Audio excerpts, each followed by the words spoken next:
Marcus got the raise. Sarah still felt broke. Destiny kept saying yes at the dinner table.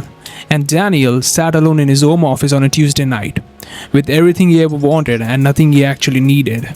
Four people, four completely different lives, four completely different financial situations, one identical feeling that no matter what they did, financial peace stayed just out of reach. It's not on the other side of bigger salary, it's not on the other side of better budget, it's not even on the other side of paying off your debt. It's on the other side of understanding. This is the Broke Cycle series finale, and by the end of this video, everything is going to make sense. Finally, completely, in a way it probably never has before. It starts with the feeling most Americans know intimately. The feeling that what you have is never quite enough. That feeling has a name, the hedonic treadmill. Your brain is biologically wired to adapt to whatever you have and immediately recalibrate its definition of normal upward. The moment your income actually increases, a second force activates, lifestyle creep. Your spending quietly expands to match your new income level, not through dramatic decisions, through 100 small, completely reasonable ones. A slight nicer apartment, a newer car, a few more dinners out, each one individually justified, collectively devastating. The social spending trap. The people you love most are unconsciously pulling your spending in directions that have nothing to do with what you actually want. Because belong is not optional for human beings, it is a biological necessity, and your brain will spend money it does not have to protect something it cannot live without. More is always better, a belief so old and so embedded in American culture that most people never once stop to question whether it is actually true. Now these four forces, the hedonic treadmill, lifestyle creep, the social spending trap, and the more is always better belief, are the broke cycle, and they do not operate independently. They operate as a system, each one feeding the others, each one making the others harder to escape. Remember Sarah, the nurse from Columbus, Ohio, making $62,000 a year, lying awake doing math in her head, worrying about a $400 car repair. Sarah was not struggling because she did not earn enough. Sarah was on the hedonic treadmill. Remember Marcus, the tech support worker from Atlanta, who got $14,000 raise and somehow ended up saving less money than before. Marcus was not irresponsible, Marcus was experiencing lifestyle creep.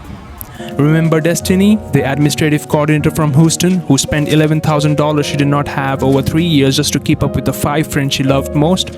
Destiny was not weak. Destiny was caught in the social spending trap.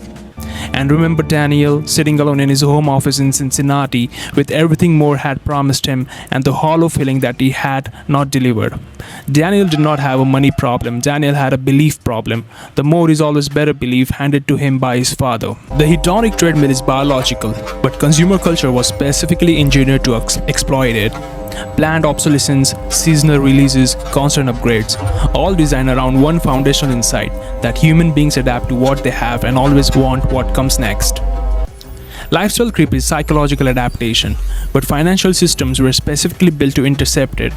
The moment your income increases, your bank sees it, your credit card company sees it, every retailer with your data sees it, and they all move simultaneously to make sure that increase becomes a revenue before it becomes your security.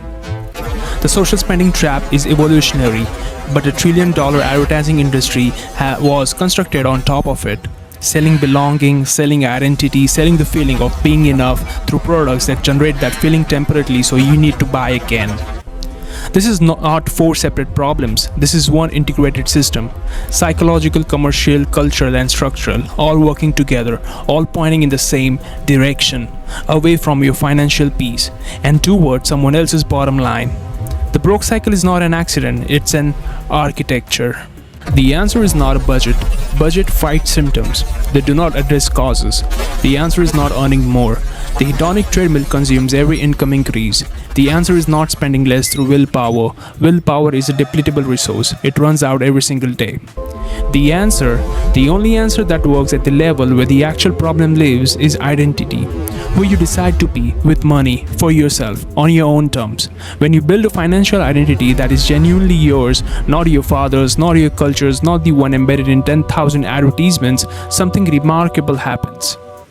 The hedonic treadmill loses its grip. Lifestyle creep loses its momentum. The social spending trap loses its power. And the more is always better belief loses its hold.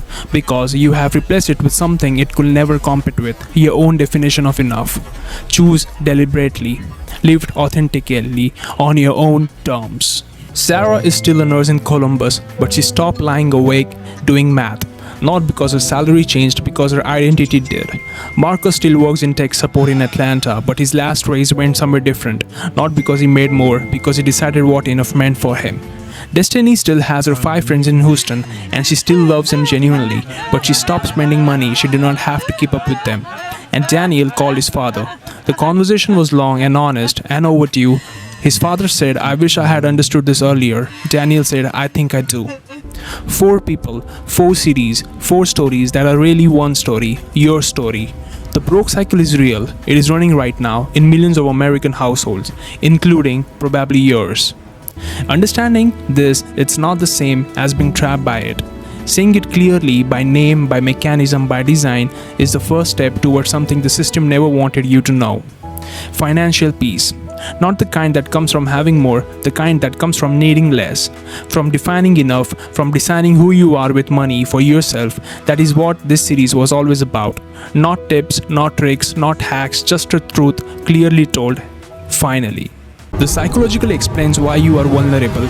What we have not fully explored yet is exactly how deliberately that vulnerability is being exploited. Not in general terms, in specific, documented, named detail.